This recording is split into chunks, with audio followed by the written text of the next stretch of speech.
Hello everyone. Today we'll be discuss charter act 1833। तो इसके background की बात करते हैं। एक्ट क्यों और कब आया।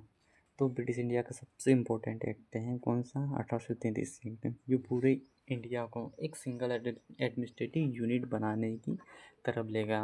वो था कौन सा एक्ट सर, 1833। और इस एक्ट को सेंट हेलेना एक्ट भी कहा जाता है।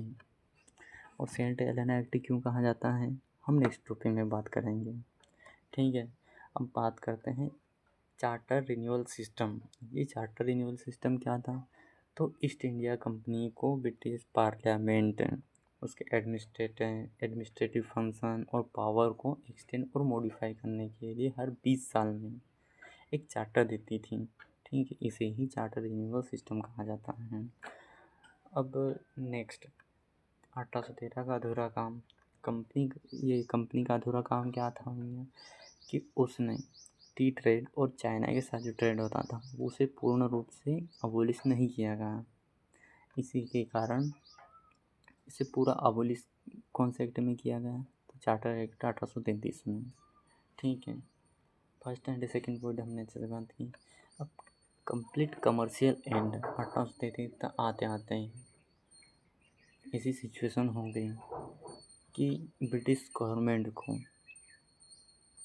1813 के माध्यम से जो चाइना के साथ ट्रेड और टी ट्रेड जो बचा हुआ था उसको भी अबोलिश करना पड़ा। ठीक है, 3 पॉइंट हमने बैकग्राउंड और कंटेक्स्ट को बात किया कि एक्ट क्यों और कब आया था। अब चार्टर एक्ट 1813। चार्टर एक्ट 1813 के major provision. First major provision, East India Company become a purely administrative body. कैसे, तो ईस्ट इंडिया कंपनी कमर्शियल और बिजनेस रोल जो था उसे कम्प्लीटली अबॉलिश कर दिया गया और अब वह केवल एडमिनिस्ट्रेटिव बॉडी रह गई। ठीक है, अब second point, governor general of Bengal को गवर्नर जनरल ऑफ इंडिया बना दिया गया। और first governor general of India कौन था, लॉर्ड विलियम बेंटिक। ठीक है, ये सेकंड पॉइंट है। अब थर्ड पॉइंट क्या है, एक्सट्रीम सेंट्रलाइज ऑफ पावर। ये कैसे है, तो ये जो एक्ट है ना उसमें सेंट्रलाइजेशन का पीक था। बॉम्बे और मद्रास प्रेसिडेंसी थी, उसकी जो लॉ बनाने की पावर थी उसको छीन लिया गया। और अब जो ब्रिटिश इंडिया के लिए कोई जो कानून बनाना है वह कानून गवर्नर जनरल ऑफ इंडिया और उसकी काउंसिल ही बनाएंगी। इसीलिए यहाँ पर देखने को मिलता है हमें कि वन इंडिया वन लेजिस्लेटिव। कैसे, क्योंकि ओनली गवर्नर जनरल और गवर्नर जनरल की काउंसिल ही लॉ बनाएगी। पहले बॉम्बे और मद्रास की लेजिस्लेटिव असेंबली भी बनाया करती थी पर अब उसे हटा दिया गया है। इसीलिए कह सकते हैं कि extreme centralize of power charter act 1833 के माध्यम से आई। ठीक है, अब चौथा, इंट्रोडक्शन ऑफ फोर्थ मेंबर। तो फोर्थ मेंबर कौन था भाई, फोर्थ मेंबर था लॉ मेंबर। और फर्स्ट लॉ मेंबर कौन था, लॉर्ड मैकॉले।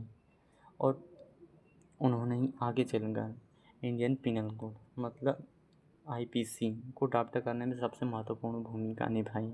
ठीक है, और fifth, codification of law and first law commission.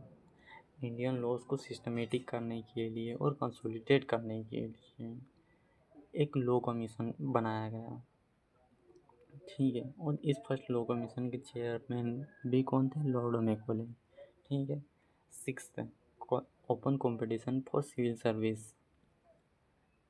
इसके बारे में क्या है, तो यह जो एक्ट है ना उसने पहली बार पब्लिक एम्प्लॉयमेंट मतलब गवर्नमेंट जॉब में सिविल सर्विस के लिए एक ओपन कंपटीशन शुरू कर दिया।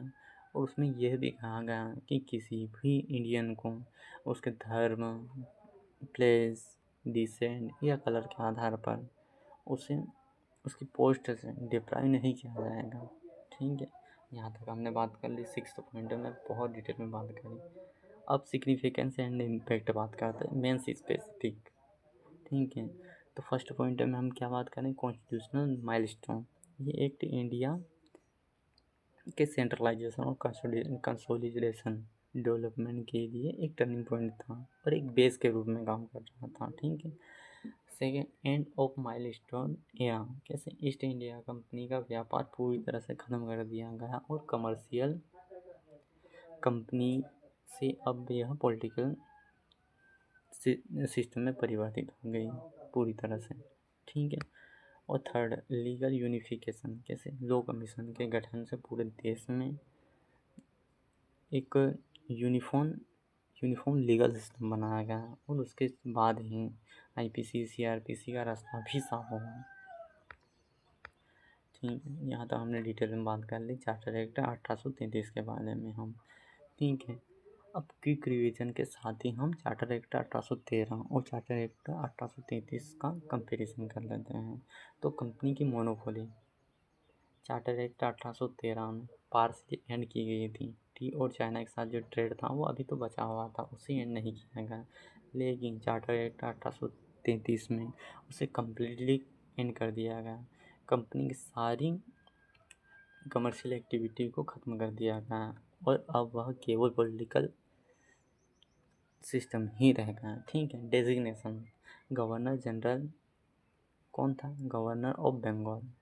अब गवर्नर जनरल ऑफ इंडिया कौन था? Lord William Bentinck. Legislative power किसके पास थी? तो पहले 1813 के चार्टर एक्ट में मद्रास के पास पर मुंबई के पास भी अपनी लेजिस्लेटिव पावर थी। लेकिन चार्टर एक्ट 1833 में सेंट्रलाइज्ड सिस्टम को अपनाया गया। मद्रास और बॉम्बे कि अपनी लॉ बनाने की पावर को ख़त्म कर दिया गया। ठीक है। अब लॉ स्ट्रक्चर के साथ था तो लॉ स्ट्रक्चर ऐसा कोई स्पेसिफिक प्रोविज़न नहीं दिया गया था कि लॉ स्ट्रक्चर ऐसा होगा। लेकिन 1833 के चार्टर एक्ट में यह देखने को मिलता है कि लॉ मेंबर को वहाँ पर ऐड किया गया और लॉ कमीशन को इस्टेब्लिश किया गया, जिसके कारण यहाँ पर लॉ का स्ट्रक्चर देखने को मिलता है। ठीक है। ये हमने बात कर लिया डिटेल कंपेरिजन चार्टर एक्ट 1833 और चार्टर एक्ट 1813 के मध्य। अब बात करते हैं यूपीएससी की क्वेश्चन फिल्म्स को कैसे ट्रैप में फंसाया जाता है। इसलिए ट्रैप 1 की हम बात करते हैं। वहाँ कहा गया है कि the open competition for civil service was successfully implement by the charter act of 1833। No, ये जो बात है गलत है। कैसे? एक्ट ने सर पे इसका अटेम्प्ट या ट्राई किया था। कोर्ट ऑफ डायरेक्टर्स के विरोध की वजह से इसे 1833 में ड्रॉप करना पड़ा था और ये सक्सेसफुली 1853 का जो एक्ट आया था ना, वहाँ से स्टार्ट किया। ठीक है। ये ट्रैप 1 की बात कर लिया हमने। अब ट्रैप 2 की बात करते हैं हम। तो the charter act of 1833 transfer the power from East India Company to British crown directly. No, ये बात गलत है। कैसे? तो क्राउन ने डायरेक्ट रूल 1858 का जो विद्रोह हुआ था उसके बाद 1858 से लिया था। 1833 में कंपनी को सिर्फ प्योरली एडमिनिस्ट्रेटिव बॉडी बनाया गया था। रूल तो 1858 से स्टार्ट किया गया। ठीक है। यहाँ तक हमने बात कर ली। अब शॉर्ट ट्रिक देख लेते हैं जो हमें याद करने में आसानी रहे। तो हम 1833 के चार्टर को हम डायरेक्ट CCL निमोनिक से याद कर सकते हैं। जैसे सी मतलब कमर्शियल एक्टिविटी कम्प्लीटली एंड कर दी गई। ठीक है। दूसरा सी सेंट्रलाइज पीक। ठीक है। और गवर्नर जनरल ऑफ बंगाल को गवर्नर जनरल ऑफ इंडिया बना दिया गया। ठीक है। अब लॉ मेंबर जो मैकॉले था और लॉ कमीशन को ऐड किया गया। ठीक है। यहाँ तक हमने बात कर ली। अब बात करते हैं यूपीएससी वन लाइनर समरी की। पूरे चार्टर एक्ट 1833 की पूरी समरी ले लेते हैं। तो चार्टर एक्ट 1833 ने ईस्ट इंडिया कंपनी को एक ट्रेडिंग बॉडी से एडमिनिस्ट्रेटिव बॉडी में कन्वर्ट किया और governor general of India lord William Bentinck का पोस्ट क्रिएट करके लेजिस्लेटिव सेंट्रलाइजेशन को पीक पर पहुंचा दिया और देश भर के कानून को कोडिफाई किया और एक लॉ मेंबर और कमीशन का गठन भी किया। Thanks for watching and supporting.